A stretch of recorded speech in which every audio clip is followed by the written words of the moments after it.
Hello மக்களே, ஜானகி மாயா செம்ம இன்ட்ரெஸ்டிங்காக போயிட்டுருக்கு. நாளுக்கு நாள் பார்வதியோட ஆதிக்கம் அந்த வீட்டில் ரொம்பவே அதிகமாக போயிட்டுருக்கு. அந்த சமயத்தில் நம்ம ஜானகிக்கு ஒரு அடிபடுது. அதை பார்த்துட்டு இருந்த பார்வதியை இதுக்கெல்லாம் போய் யாராவது ஹாஸ்பிட்டல் போவாங்களா அப்படின்னு சொல்கிறாங்க. அதே சமயத்தில் தனா அவங்களுக்கு ஒரு வேட்டு வைக்கிற மாதிரி ஒரு செயலை செய்கிறாங்க. அது மட்டும் இல்லாமல் பார்வதியோட சூழ்ச்சி எல்லாமே நம்ம தனா மாயாவுக்கு தெரிய வரும்போது தனா மாயா செம அதிரடியாக அவங்களுக்கு பதிலடி கொடுக்கறதெல்லாம் செமையாகவே இருந்துச்சு. வீடியோக்குள்ளே போகிறதுக்கு முன்னாடி நம்ம சேனலுக்கு சப்ஸ்கிரைப் பண்ணிடுங்க. அப்படியே பக்கத்தில் இருக்க பெல் ஐக்கனும் கிளிக் பண்ணிடுங்க. அப்போ தான் நான் போடுற வீடியோலாம் உங்களுக்கு நோட்டிஃபிகேஷனாக வரும். புவனேஸ்வரி ஒரு பிளானை போட்டு எப்படியாவது இந்த அட்வர்டைஸ்மெண்ட் நல்லபடியாக நடக்கக்கூடாதுன்னு சொன்னால் அங்கே நம்ம ரகுராம் ஜானகி எல்லாருமே குடும்பமாக சேர்ந்து அதில் நடிக்க ஆரம்பிச்சிடுறாங்க.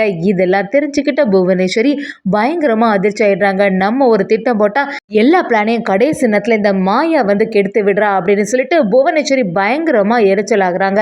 அதே சமயத்தில் நம்ம ரகுராம் ஜானகி எல்லாருமே குடும்பமாக சேர்ந்து பண்ண ஆட் ஷூட் நல்லாவே இருந்துச்சுன்னே சொல்லலாம். நம்ம ரகுராம் ஜானகி கடைசியாட்டு கூட்டு குடும்பமாக எல்லாரும் வந்தீங்கன்னா அதுக்கு நாங்கள் ஸ்பெஷல் சலுகை இந்த கடைக்கு தரோம் அப்படின்னு சொல்லிட்டு ஒரு டயலாக்கும் விடுறாங்க. அப்படியே செமையாகவே இருந்துச்சு. ஒரு வழியாக அவங்களோட ஆட் ஷூட் முடியுது.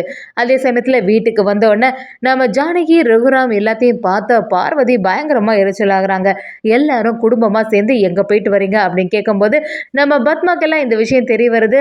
உடனே நம்ம மணிக்கிட்ட வந்து என்கிட்ட ஒரு வார்த்தை சொல்லாமல் நீங்கள் மட்டும் இந்த மாதிரி ஆட் ஷூட்லாம் நடிச்சுட்டு வந்துட்டீங்களே அப்படிங்கிற மாதிரி நம்ம மணி கேட்கும்போது பத்மா, இந்த விஷயத்தில் நீ வந்து என்ன செய்ய போகிற? இது ஒன்றும் நீ நினைக்கிற மாதிரி பட்டது இல்லை. இதெல்லாம் ஒரு கலை, அது அவங்களுக்குன்னு தானாக வரணும் அப்படின்னு சொல்லிட்டு பத்மாவை வேடிக்கையாக கிண்டல் பண்ண ஆரம்பிக்கிறாங்க. நம்ம பார்வதி கிட்ட இப்போ எல்லா ஆதிக்கமும் வந்துட்டு ஒரு கட்டத்தில் நம்ம ஜானகி சமையல் பண்ணதுக்கு ஆரம்பிக்கிறாங்க. அப்படியே சமையல் பண்ணிட்டு இருக்கும்போது ஜானகியோட கையில் ஏதோ ஒன்று பட்டுறது. இதை பார்த்த உடனே நம்ம தனா மாயா எல்லாம் பதறி போய் என்ன பெரியம்மா என்னாச்சுன்னு சொல்லிட்டு ரொம்பவே பதட்டமாக ஜானகியை மாயாவும் அப்படியே கை தங்கலாக பிடிச்சிட்டு வராங்க.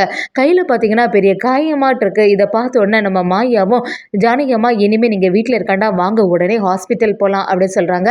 அதை கேட்டுட்டு இருந்த பாட்டியும் ஆமாம் ஜானகி, அவங்க கூட ஹாஸ்பிட்டல் போயிட்டு வா, எதுக்கும் ஒரு எட்டு பார்த்துட்டு வந்துடலாம் அப்படின்னு சொல்லும்போது கரெக்டாக பார்வதி அந்த இடத்துல வராங்க. பார்வதியை யாருமே எதிர்பார்க்கல. பார்வதி அதை பார்த்துட்டு என்ன இங்கே நடக்குது, எதுக்கு இப்போ எல்லாரும் இங்கே நின்று பேசிட்டு இருக்கீங்க அப்படின்னு கேட்கும்போது ஜானியோட கையில் அடிபட்டுட்டுன்னு சொல்கிறாங்க. அதை பார்த்த பார்வதியும் இவ்வளோ சின்ன காயம் தானே, ஒரு சமையல்னு போனீங்கன்னா அதில் காயம் ஏற்பட தான் செய்யும், அதுக்காகலாம் நீங்கள் ஹாஸ்பிட்டல் போவீங்களா? எப்போவுமே சமைக்கிறது தானே, கொஞ்சம் பார்த்து சமைக்கக்கூடாதா, இப்படியே கவனக்குறைவாக இருக்கிறது அப்படின்னு சொல்லிட்டு பார்வதியும் செமையாக கேட்கும்போது அதெல்லாம் பார்த்துட்டு இருந்த மாயாவும் என்ன சித்தி தேவையில்லாமல் பேசிட்டு இருக்கீங்க, அவங்களுக்கு தான் அடிபட்டுருக்குல்ல, அதுக்கப்புறமா நீங்கள் ஏன் இப்படிலாம் சொல்லிட்டு இருக்கீங்க, இந்த மாதிரிலாம் சொல்லாதுங்க, உடனே ஹாஸ்பிட்டல் போனோம் அப்படின்னு சொல்லும்போது நம்ம தனா மாயா கிட்ட பார்வதியும் எதுக்கு இப்போ தேவையில்லாமல் ஹாஸ்பிட்டல் போக போகிறீங்க, இது ஒரு சின்ன அடி தானே, இதுக்காக ஹாஸ்பிட்டல் போய் 2000 3000 சொல்லிட்டு செலவழிக்க போகிறீங்களா, பேசாமல் வீட்டில் இருக்க மருந்தை போட்டுட்டு அமைதியாக இருங்க அப்படின்னு சொல்லிடுறாங்க. இதை கொஞ்சம் கூட நம்ம ஜானகி யாருமே எதிர்பார்க்கல. அப்படி நம்ம மாயாவும் என்ன பேசுகிறீங்க சித்தி, நீங்கள் இந்த விஷயத்தில் தலையிடாதுங்க, நீங்கள் எவ்வளோ விஷயத்தில் தேவையில்லாமல் பணத்தை வீணடிச்சிங்க, அதை மாதிரி எதுவுமே நாங்கள் செய்யலையே, நீங்கள் இந்த விஷயத்தில் தலையிடாதுங்கன்னு சொல்லிட்டு நம்ம மாயாவும் செமையாக கேட்கும்போது பார்வதியும் விடுற மாதிரி இல்லை. எப்படி இருந்தாலும் நீங்கள் இதுக்கு ஹாஸ்பிட்டல் ஒன்றும் போகண்டான்னு சொல்லிடுறாங்க. இது நம்ம தனாவுக்கு கொஞ்சம் கூட பிடிக்க மாட்டேங்குது. தனா ஒரு கட்டத்தில் பார்வதி அப்படி போகும்போது அந்த ஒரு சேர் எடுத்து தள்ளி விடுறாங்க.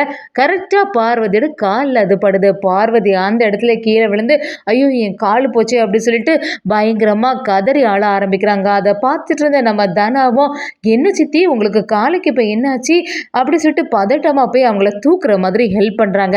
நம்ம மாயாவும் இவங்க சத்தம் போடுறத பார்த்தா ஏதோ காலில் எலும்பு முறிஞ்சிருக்கோம் போல அப்படின்னு சொல்லிட்டு செம கிண்டலாக பேசுகிறாங்க. இதை பார்த்துட்டு இருந்த தனாவும் சரி வாங்க உட்காருங்க, இதில் உள்ள மருந்து போடலாம் அப்படி சொல்லும்போது பார்வதியும் என்னால் எலும்ப கூட முடியலை, என்னால் முடியவே இல்லை, கண்டிப்பாக ஹாஸ்பிட்டல் போய் ஆகணும் அப்படி சொன்ன உடனே நம்ம தனாவும் அதே வார்த்தைகளை திருப்பி சொல்ல ஆரம்பிக்கிறாங்க.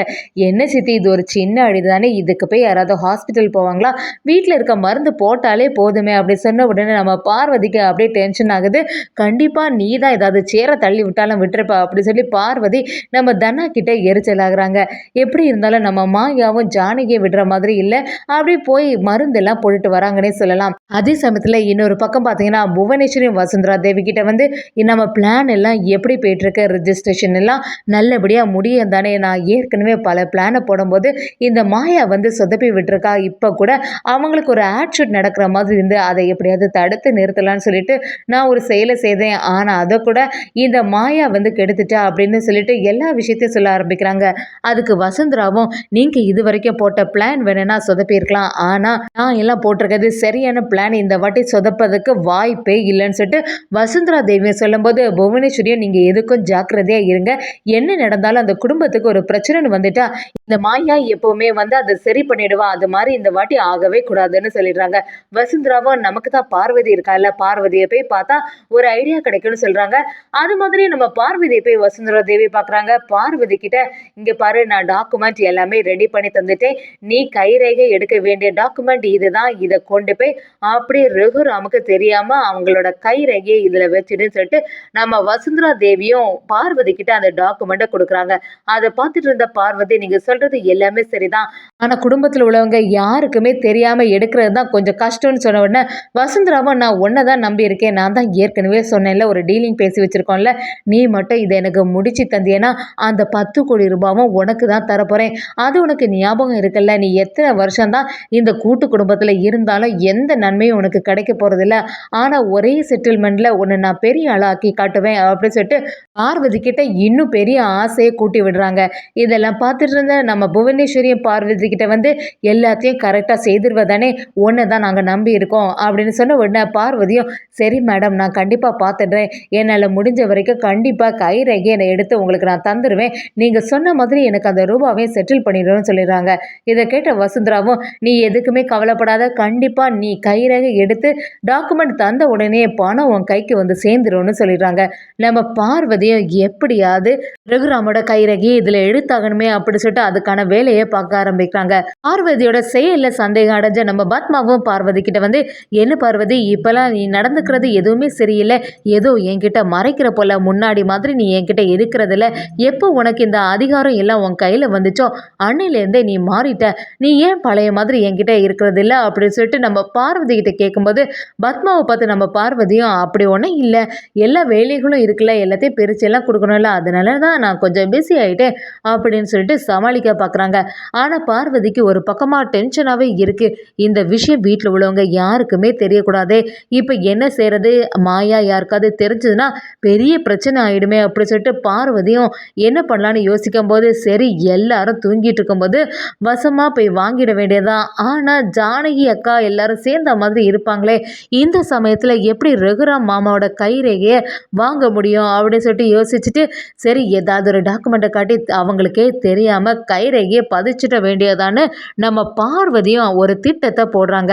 அதே சமயத்தில் நம்ம மாயா தனாவுக்கு எல்லா விஷயமும் தெரிய வருதுன்னே சொல்லலாம். நம்ம மாயா அப்படியே அதிர்ச்சி ஆயிடுறாங்க. இந்த பார்வதி சித்தி இப்படியெல்லாம் பண்ணுவாங்கன்னு நான் கொஞ்சம் கூட எதிர்பார்க்கல. எப்படி இருந்தாலும் பெரியப்பாக்கு தெரியாமல் இந்த கைரேகையை வாங்கிட போகிறாங்க, அதை நம்ம தடுத்தே ஆகணும்னு சொல்லிட்டு நம்ம மாயா தனா எல்லாம் சேர்ந்த மாதிரி அதிரடியாக ஒரு பிளான் போடுறாங்கன்னே சொல்லலாம். ஒரு கட்டத்தில் குடும்பத்துக்குள்ளே எந்த பிரிவும் வராமல் நம்ம மாயா பார்த்துட்டாங்கன்னே சொல்லலாம்.